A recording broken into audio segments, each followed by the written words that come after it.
শুভ সকাল, good morning. আবার একটি নতুন দিন, নতুন সকালে শুভেচ্ছা জানাচ্ছি বন্ধুরা। সবাই কেমন আছো? নিশ্চয়ই খুব ভালো আছো। আমি কিন্তু দেখো রান্নাঘর থেকে জুম করে আমার এরা বন্ধু হয়ে গেছে পাশের বৌদির ছাদ বাগানের ফুলগুলো। আজকে কত বেলি ফুল ফুটেছে দেখো, বেল ফুল খুব নজর কাটছে বেল ফুলগুলো। আর এই বেবি পিঙ্ক কালারের জবাগুলোও অনেকগুলো ফুটেছে। এখান থেকেই তোমাদের সাথে কথা বলছি, জানো তো। আজকে সুপ্রভাত করছি, তোমাদের ভালো লাগছে না? আমার তো ভীষণ ভালো লাগছে, কি সুন্দর দেখো। তারপর আমি কিন্তু আমার চিড়ের পোলাও জলখাবার করতে শুরু করে দিয়েছি আজকে। মিস্টার খুব তাড়াতাড়ি কলকাতায় বেরোবে, অফিসের কাজে হেড অফিস যাবে, যার জন্য ওনার স্নান পুজো, সম্ভবত পুজো করতে বসেছেন উনি। স্নান হয়ে গেছে, আমার যাবতীয় সকালবেলাকার কাজ সব ঝাড়া ঝুড়ি ডাস্টিং করে সমস্ত কিছু করে এবার আমি জলখাবার করতে শুরু করে দিয়েছি। জলখাবারটা করে দেওয়ার পর তারপর আমি স্নান করব। আর জলখাবারটা যেহেতু চিড়ের পোলাও এই জন্যই চয়েস করলাম, যেহেতু ওনার একটু পেটে থাকবে। উনি দুপুরবেলায় কিছু খাবেন কি খাবেন না ঠিক নেই, রাত্রে এসে আবার ভাত খাবেন। আমার চিড়ের পোলাও রেডি। এবার আমি ওনার আসার অপেক্ষায় রয়েছি, বেড়ে দিয়েছি, উনি খেয়ে রওনা হবেন।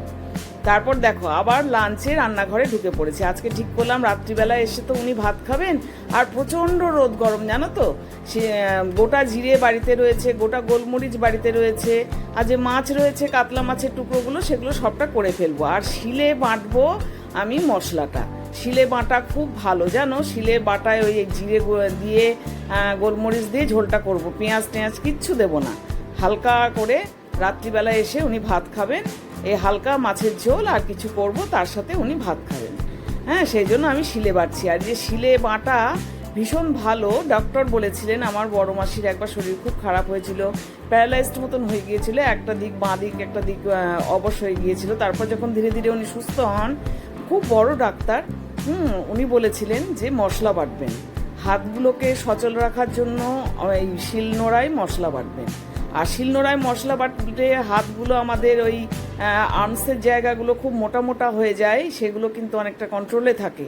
এটা কিন্তু একটা এক্সারসাইজ, ব্যায়াম, কিন্তু আমাদের মিক্সি হয়ে যাওয়াতে আমরা করতে পারি না।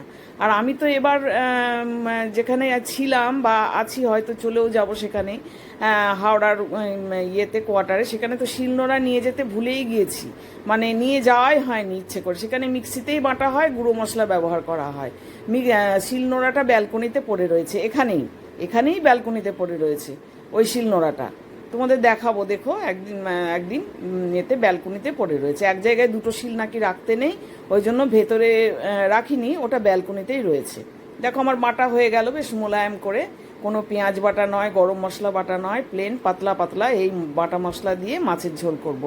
ওই ঝিঙে আর আলু কেটে নিয়েছি, ঝিঙে আলু দিয়ে ভালো করে মাছের ঝোলটা খুব পাতলা করে করব, ভালো করে। মানে দেখো 3 পিস কাতলা মাছ রয়েছে, আমরা এই 3 পিসই করে ফেলবো, কেননা মাছ বেশি আর রাখবো না ফ্রিজে।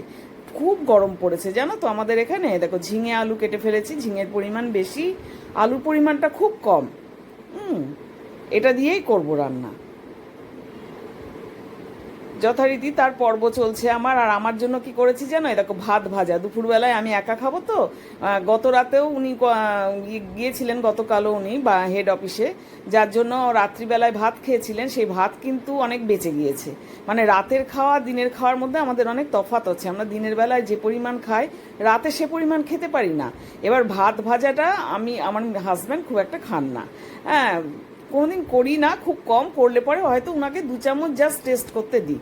আজকে আমি বেশ মজা করে আলু, পেঁয়াজ, রসুন কুচি, লঙ্কা কুচি, ক্যাপসিকাম কুচি, একটু পটল কুচি করে দিয়েছি, ওতে একটা ডিম করে নিয়েছি, ডিমের ঝুড়ি করে নিয়ে দেখো ভাতগুলোকে ভাজা করে নিয়েছি। এটি হচ্ছে আমি দুপুরবেলায় বেশ চামচে করে, স্পুনে করে খুব সুন্দর মজা করে খাবো। আমার কিন্তু খুব ভালো লাগে জানো তো ভাত ভাজা খেতে। এরকম তোমাদের কার কার ভালো লাগে একটুখানি জানিও তো, আমার কিন্তু ভীষণ ভালো লাগে। দেখো আর পটল ভাজা করে ফেলেছি, এটা রাত্রের। আর ওই পাতলা ঝোল, জিরে গোলমরিচ বাটা দিয়ে পাতলা মাছের ঝোল করেছি। প্রচণ্ড গরম, রাত্রে খাবে তো, রাত্রে যাতে ঠান্ডা থাকে। আর চাটনিটা কিন্তু এবেলায় খাবো, পাঁপড়টা ভাজতে বাকি আছে, খাওয়ার সময় আমি এবেলাতেই ওটা পাঁপড়টা ভেজে নেব। আমার ওই ভাত ভাজা, চাটনি, পাঁপড় ভাজা এবেলাকার মেনু। আর এদিকে ভাতটা তো জল দিয়ে ভিজিয়ে রেখে দিয়েছি, রাত্রিবেলায় ওটা খাওয়ার আগে ওটা ফুটিয়ে নেওয়া হবে, ভাতটা তৈরি করে নেওয়া হবে। এই হচ্ছে আমার অ্যারেঞ্জমেন্ট রান্নাঘরের মোটামুটি। দুপুর আর ডিনারের খানিকটা আমি বেশ খানিকটাই আমি এগিয়ে রেখে দিলাম। এই অবধি আমি করলাম। তোমরা জানাবে কিন্তু কার কার ভাত ভাজা খেতে ভালোবাসে। আমার কিন্তু ভীষণ ভাত ভাজা খেতে ভালো লাগে জানো তো। আর জিরে গোলমরিচ দিয়ে মাছের ঝোলটা আশা করি খারাপ হবে না। সন্ধ্যাবেলা দেখো, সন্ধ্যা আহ্নিক হয়ে গেল। হ্যাঁ, সন্ধে দেওয়া হয়ে গেল। আমি একাই সারাটা দিন কাটাচ্ছি, এখনও মিস্টার ব্যানার্জি আসেননি। ঠাকুর আর আমি আছি বাড়িতে। আমার নিত্যসঙ্গী ঠাকুর, যাকে মান অভিমান অভিযোগ সব কিছু জানানো যায়, আর আমি আছি বাড়িতে। আর এই দেখো, আমার জন্য একাই কিন্তু বিকেলবেলাকার চা হচ্ছে, মানে সন্ধ্যাবেলা চা হচ্ছে। এবার একাই খাবো চাটি, তারপর উনি এলে ওনাকে আবার চা, যদি ঠান্ডা কিছু খেতে চান, শরবত টরবত, তাহলে সেটাও দেব।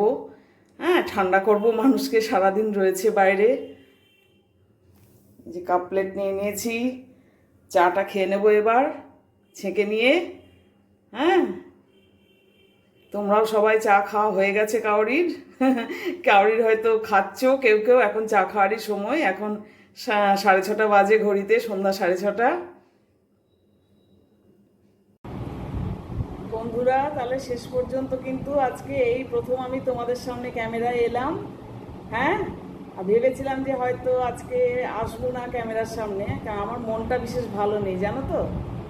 রাত্রি হয়ে গেছে, সমস্ত কাজ কমপ্লিট, তারপর একটু এলাম। আমার মানে কি বলবো, আমরা একসাথে বেড়ে ওঠা, একদম একই, একটু বড় আমার থেকে। আমরা 3 জন কাজিন সিস্টার অ্যান্ড ব্রাদার্স। আমার বড় মাসির বড় ছেলে বাসব ভট্টাচার্য মুম্বাইয়ে থাকে, নভি মুম্বাইয়ে, এবং সে শাহানা মিউজিক একাডেমির একজন শিক্ষক, সারেগামাপা খ্যাত আমাদের এখানকার। এবং একসাথে আমাদের বেড়ে ওঠা, বড় হওয়া। যদিও ও কলকাতায় থেকেছে, আমি বহরমপুর মুর্শিদাবাদে থেকেছি, তবুও আমাদের একই ইয়ারে মাধ্যমিক, উচ্চ মাধ্যমিক এবং অনার্স গ্র্যাজুয়েট।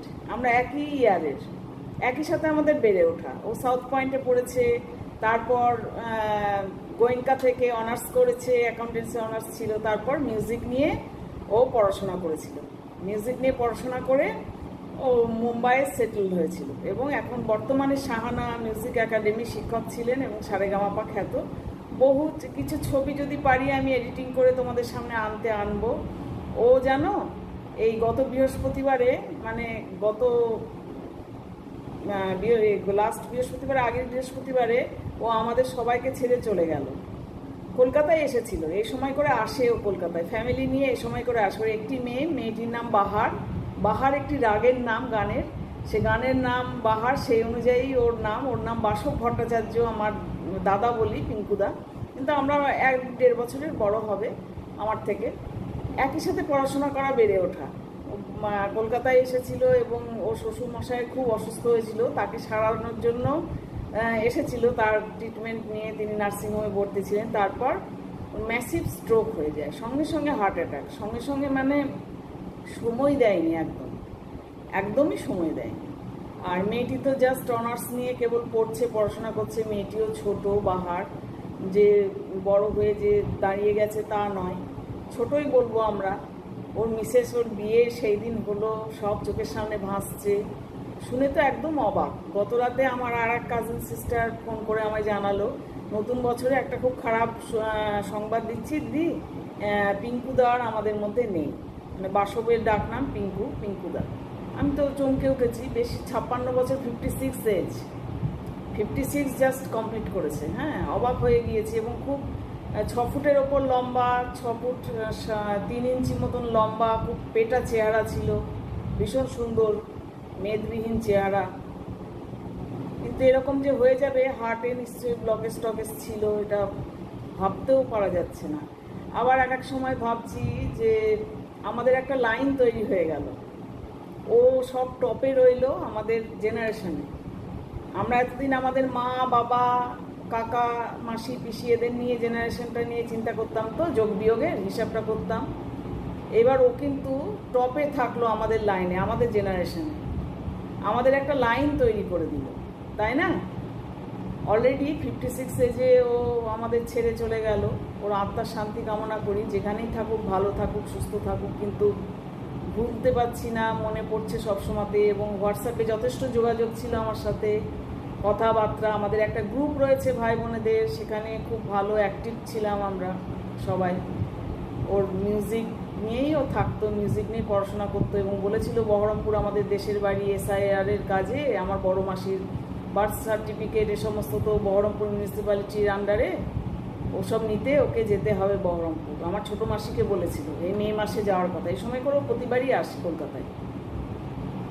এরকম শ্বশুরমশাইকে সারাতে এসে জামাই চলে গেল, আর বউটাও তো অল্প বয়সী না, ওর বউটাও বেশি বয়স নয়, বাহার তো একদমই ছোট মেয়ে, একদমই ছোট।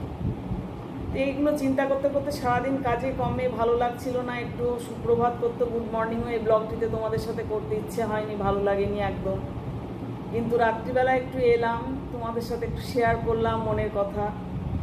হ্যাঁ, এটাই বলি যে ওর আত্মা যেখানেই থাকুক, ভালো থাকুক, সুস্থ থাকুক। আর দাদা, তুই আমাদের একটা লাইন তৈরি করে দিলি, আমাদের জেনারেশনের জন্য তুই টপে থাকলি, কিন্তু লাইনটা তৈরি করে দিলি, সিরিয়ালটা বানিয়ে দিলি তুই। এটাই মনে মনে ভাবছি। ঠিক আছে, সারাদিনের একটু একটু তোমাদের সাথে তো শেয়ার করলাম যা কিছু, মনটা ভারাক্রান্ত মন নিয়ে। তোমরা সবাই খুব ভালো থেকো, সুস্থ থেকো, সাবধানে থেকো। আর আলাপি মন চ্যানেলের সাথে থেকো। আলাপি মন চ্যানেলকে একটু সাবস্ক্রাইব করে ভালোবাসা দিও।